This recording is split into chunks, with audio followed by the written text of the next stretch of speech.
It seemed a lot of people enjoyed the video I made on Bear Island, and since I'm a man of the people, I will present to you another obscure place on Earth that I find somewhat interesting.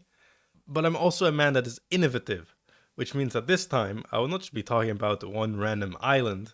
Instead, I'll be talking about 56 random islands. So here I present to you the full geography and history of the Kuril Islands. The Kuril Islands are a chain of islands that stretch over 1,000 kilometers from the northern shores of Hokkaido to the southern tip of the Kamchatka Peninsula. To its west, you have the Sea of Okhotsk, and to its east, you have the Pacific Ocean. The climate of the Kuril Islands is subarctic, and they have a long, particularly stormy winter with short, foggy summers. There are 56 islands in total, and they are all volcanically created islands, with more than 100 volcanoes among them, and also very many hot springs. And these can be found all along the Kuril Islands. These volcanoes have been created by the activity of the tectonic plates below, specifically the large Pacific plate sliding under the smaller Okhotsk plate. The Kurils are therefore a part of the Pacific Ring of Fire, and it's considered among the most volcanically active places on Earth. There are very few people living in the Kurils, with most of the islands being unpopulated. This makes the islands rich in unspoiled wilderness that is quite beautiful. I particularly like this volcano here. It's called Krenitsina, I think, and it sits within a lake on an island. To me, this is quite stunning, and I hope you agree with me. And for myself, it's a bit of a life goal to see this place with my own eyes.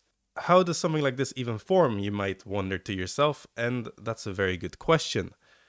The lake in which this volcano sits is what is known as a caldera. A caldera is a sort of bowl structure that can form due to volcanic activity.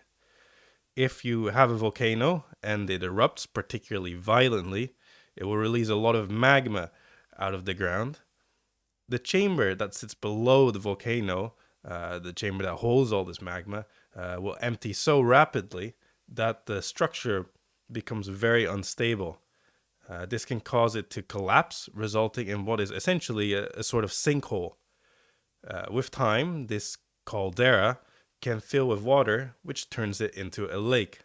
What happened here with Krenitsina is that after the caldera formed, it made an executive decision to erupt again. This is my simplified explanation of how we are left with this nice looking place. Somehow, this is also the fourth deepest lake in Russia. Now, I just spoiled that the islands belong to Russia, but I shouldn't let any Japanese people catch me saying that.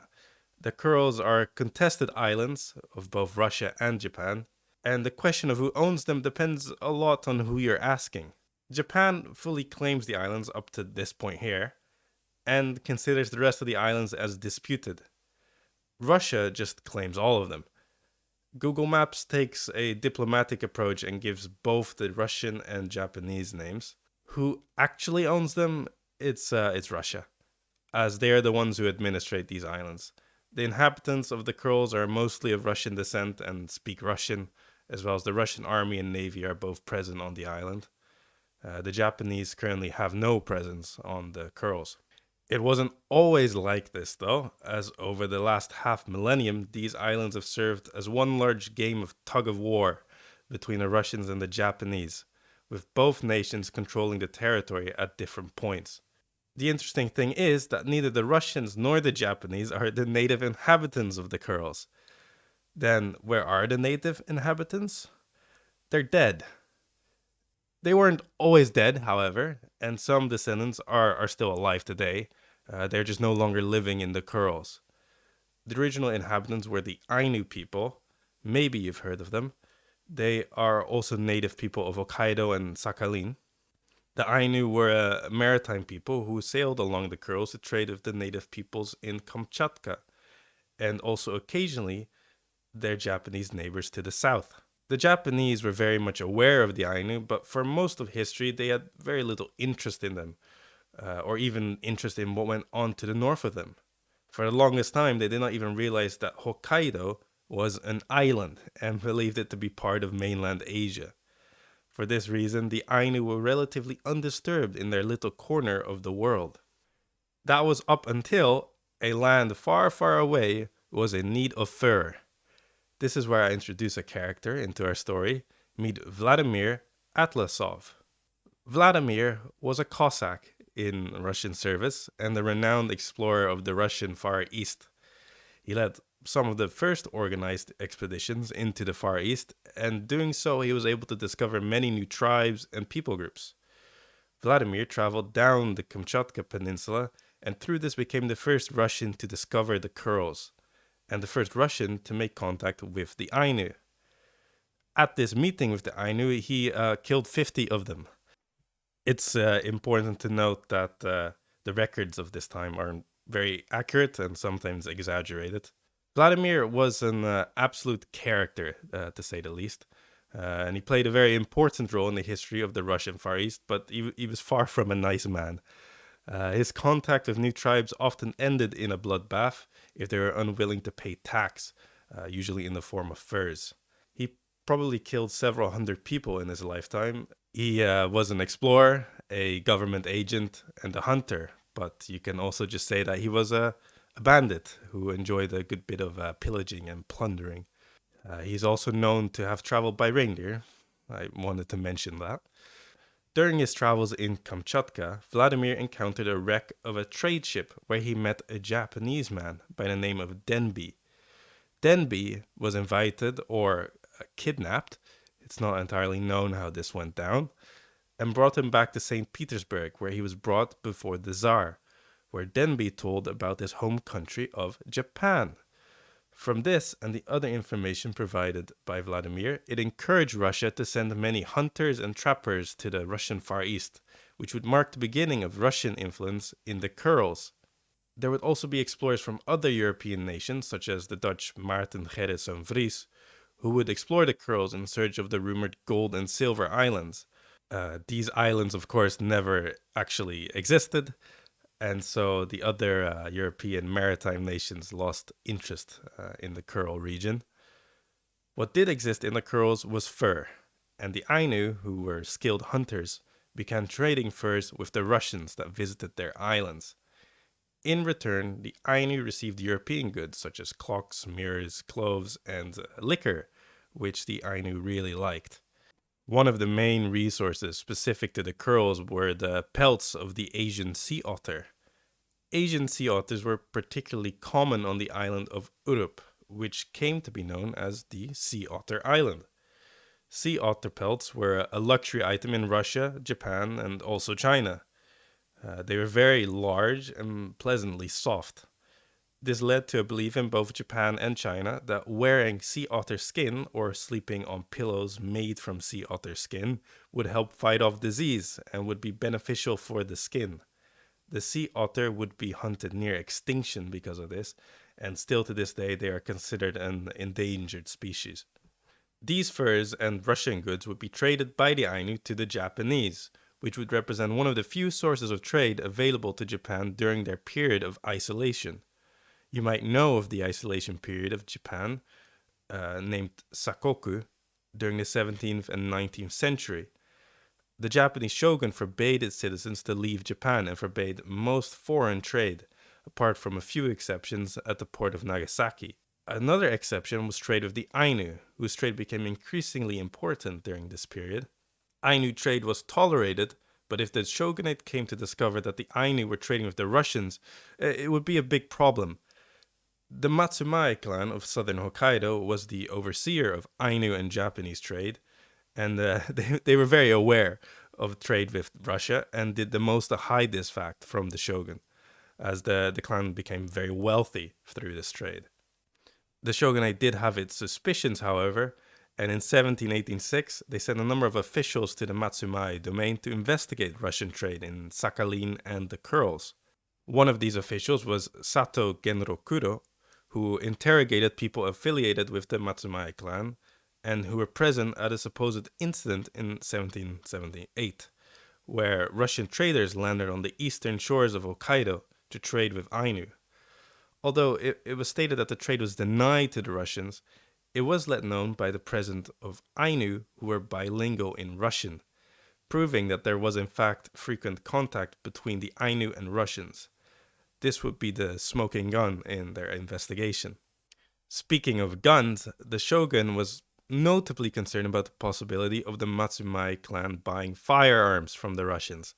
Firearms were a highly regulated item in Japan at the time, as the shogunate believed unauthorized firearms to be a threat to its power. The Matsumai clan was already more independent than other Japanese clans at the time, and they were also geographically removed from the rest of Japan. This event would contribute to a sense of urgency by both the shogunate and later Meiji government to control the northern territories, which included the Kurils. The Japanese claim would even go as far north as the entirety of the Kamchatka Peninsula, which was bold of them, because they never settled that far or ever really controlled the peninsula.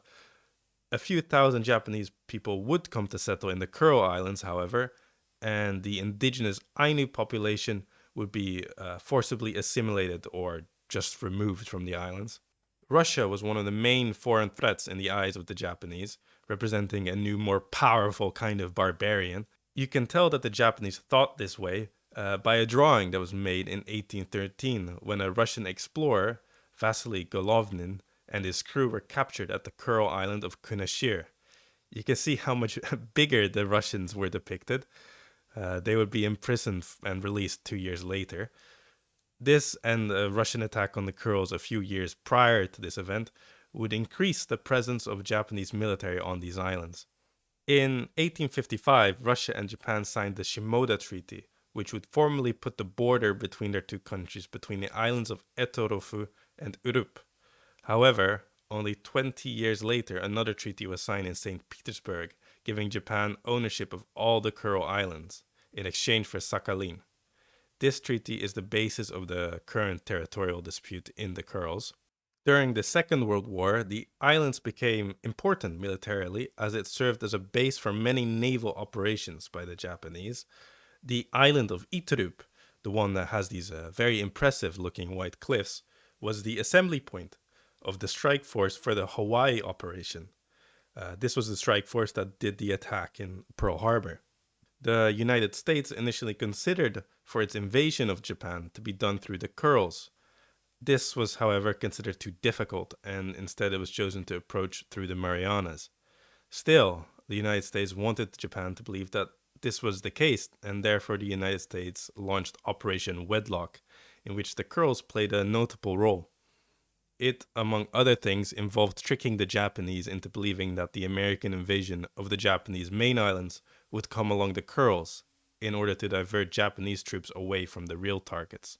The Soviets were not involved with the Allied war against the Japanese until the signing of the Yalta Agreement in 1945. In this agreement, the United States and Britain promised the Soviet Union that they could own southern Sakhalin and the Kuril Islands if they were to enter the war against Japan. Following this agreement, the Soviets invaded the Kurils, and the islands have been under Russian control to this day. Supposedly, there are found in the Kurils very many remains of World War II fortifications, shipwrecks, and abandoned equipment and the like from the battles that had taken place here. Japan would sign the San Francisco Peace Treaty in 1951, formally ending the war. In this treaty, they were forced to renounce their claims to the Kurils. Now we're back in the modern day. How many people live in the Kurils these days? It's about 21,000, with a large portion of that living in the town of Yuzhno-Kurilsk, which is located here on the island of Kunashir. This is the most southern of the Kuril Islands. The second most populated island is Iturup, with 6,600 people living on it. These two islands make up the bulk of the Kurils population and are also two of the 4 big islands that are part of the chain. The third big island is Urup. This is what is currently going on in Urup.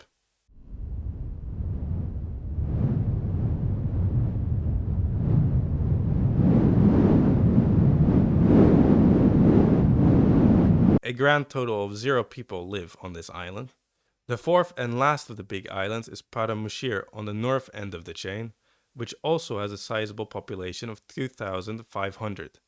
Since this island is one of the most northern, it is notably colder and has significantly fewer trees on it than some of the southern Kuril Islands. What is the highest point of the Kurils? It is Mount Alide. This is the volcano on Atlasov Island. Atlasov Island. That does ring a bell. Why, it's our friend Vladimir Atlasov from earlier. It seems the Russian named this island after him. The peak of this island stands at over 2 kilometers tall. The Kurils are also fairly diverse and rich in a number of animals that make it or the surrounding waters their home. It is considered a biodiversity hotspot with many species endemic to the Kurils. The waters are rich in marine life, including high numbers of commercially important species such as salmon, crab, and pollock. The islands are also part of the migratory routes for some whales. A number of endemic bird species are found on the islands, such as the Ezo thrush, and also very many land mammals, such as bears, deer, and cats. The Karelian bobtail is a species of cat originating from the Kurils, which is now a very popular breed of cat in Russia. Geopolitically, what is now the position that the Kuril Islands find themselves in? As stated in the beginning of the video, Japan does not recognize Russia's claim on the island. Their view is that when signing the San Francisco Peace Treaty, renouncing their right to the islands, it was not explicitly stated to whom these islands would belong, and the Soviet Union refused to sign the treaty. Furthermore, Japan also claims that the islands of Kunashiri, Etorofu, Shikotan, and Habomai are actually not a part of the Kuril Islands at all, and therefore not covered by the treaty. Russia, however, is not backing down and will not give up control of their islands. They are doing quite the opposite, having militarized the islands. The Kurils are geographically important for Russia as it increases their access to the Pacific Ocean. And what is the position of the Ainu in all of this? Neither Russia or Japan particularly care, since the Ainu have now not inhabited the Kurils for a long time, and since the Ainu do not have a sovereign nation of their own, there have not been any significant claims to the territories in recent times, as far as I could find. Hopefully this video taught you some things about the Kurils. They're some of my favorite islands, which have historically been a lot more important than you probably would have thought. This could have been theoretically a much longer video, as there are very many more details about the Kurils I could have mentioned, but I have to work with the modern attention span, so I think this was a good gist. If you enjoyed this, please stick around as I plan on making more of these. At this point, I still have about 900,000 islands in the world to go.